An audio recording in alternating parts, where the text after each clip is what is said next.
Hello दोस्तों, आपका अपने एसपी स्टडी 80 परिवार में बहुत बहुत हार्दिक अभिनंदन एंड वंदन करता हूं। मैं सौरभ सर आज आपके लिए जो कि भारतीय संविधान है, आज हम उसमें आप सभी को बताएंगे भारतीय संविधान की प्रस्तावना के बारे में। तो वीडियो को पूरा एंड तक देखें। अगर वीडियो अच्छा लगे तो क्लास को लाइक करें, क्लास को शेयर करें, क्योंकि देखिएगा जो भारतीय संविधान है ना अपना, इसको समझना बहुत अच्छा है मानव जीवन के लिए। इसको पढ़ना भी बहुत अच्छा है, इसको प्रति इंसान को पढ़ना चाहिए। तो आइए क्लास को स्टार्ट करते हैं समय ना लेते हुए। क्लास को पूर्णतः देखकर ही जाना, क्लास को लाइक करें अन्यथा ना करें, लेकिन अधूरा ज्ञान किसी काम का नहीं होता दोस्तों, इसीलिए इस क्लास से पूर्ण ज्ञान लेकर आप जाएं। तो दोस्तों आइए क्लास को स्टार्ट करते हैं। संविधान की प्रस्तावना है ना, जो वो भारतीय संविधान की प्रस्तावना देश के लोगों द्वारा अपने लिए बनाए गए मूल्यों और आदर्शों को प्रतिबिंबित करती है। जो कि दोस्तों भारतीय संविधान की प्रस्तावना है, देश के लोगों द्वारा अपने लिए बनाए गए मूल्यों और आदर्शों को प्रतिबिंबित करती है। ये आप सभी लोग बहुत अच्छे से जानते हैं कि ये भारत के लोगों द्वारा ही प्रस्तावना बनाई गई है, भारतीय संविधान, जो कि उनको मूल्यों और आदर्शों को प्रतिबिंबित करती है। आगे देखिएगा, यह भारत को एक समाजवादी, धर्मनिरपेक्ष, लोकतांत्रिक गणराज्य के रूप में परिभाषित करती है। यह भारत को एक समाजवादी, धर्मनिरपेक्ष, लोकतांत्रिक गणराज्य के रूप में परिभाषित करती है। प्रस्तावना में देश के सार्वभौमिक और अखंडता नागरिकों के अधिकारों और कर्तव्यों का वर्णन किया गया है।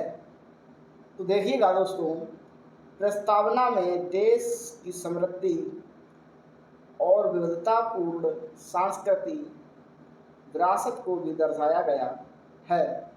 यह भारतीय लोगों को एक राष्ट्र के रूप में एकजुट करने का प्रयास करती है और उन्हें अपने राष्ट्रीय लक्ष्यों को प्राप्त करने के लिए प्रेरित करती है। दोस्तों तो एक बार जल्दी से रिवीजन कर लेते हैं फटाफट। देखिएगा, जो कि है संविधान की प्रस्तावना।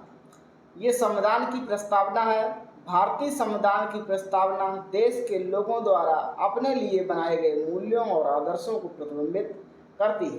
यानी कि जो भारतीय संविधान में प्रस्तावना बनाई गई है वो ऐसे नहीं बनाई गई है, वो अपने ही देश के लोगों के लिए ये मूल्यों और आदर्शों को देखते हुए प्रतिबिंबित करती है। ठीक है, यह भारत को एक समाजवादी, धर्मनिरपेक्ष, लोकतांत्रिक गणराज्य के रूप में परिभाषित करती है। यानी कि भारत के जितने भी समाजवादी लोग हैं और धर्म निरपेक्ष हैं, लोकतांत्रिक हैं, गणराज्य के लोग हैं, मतलब जितना जो कुछ भी मानते हैं उसको परिभाषित करती है। प्रस्तावना में देश के सार्वभौमिक और अखंडता नागरिकों के अधिकारों और कर्तव्यों का वर्णन किया गया है। ठीक है, इसमें प्रस्तावना में देश के सार्वभौमिक और अखंडता नागरिकों के अधिकारों का, कर्तव्यों का वर्णन किया गया है। ठीक है, अभी हम आपको इसके प्रस्तावना में आगे बताएंगे, एकदम खुलासा बताएंगे। इस क्लास में नहीं, अगले क्लास में खुलासा करेंगे। प्रस्तावना में देश की समृद्ध और विविधतापूर्वक सांस्कृतिक विरासत को भी दर्शाया गया है। प्रस्तावना जो है उसमें देश की समृद्ध और विविधतापूर्वक सांस्कृतिक विरासत को भी दर्शाया गया है। यह भारतीय लोगों को एक राष्ट्र के रूप में एकजुट करने का प्रयास करती है। यानी कि जो कि संविधान की प्रस्तावना एक भारतीय लोगों को राष्ट्र के रूप में इकट्ठा करने का प्रयास करती है, एकजुट यानी कि समूह बनाने का प्रयास करती है और उन्हें अपने राष्ट्रीय लक्ष्यों को प्राप्त करने के लिए प्रेरित करती है। दोस्तों आज के लिए बस इतना ही। तो अगले क्लास में नेक्स्ट डे मिलेंगे। कमेंट करना क्लास कैसा लगा, वीडियो अच्छा लगा या कुछ कमियां रह गई हैं, उन कमियों को कमेंट में आप बता सकते हैं। तो दोस्तों जय हिंद, जय भारत।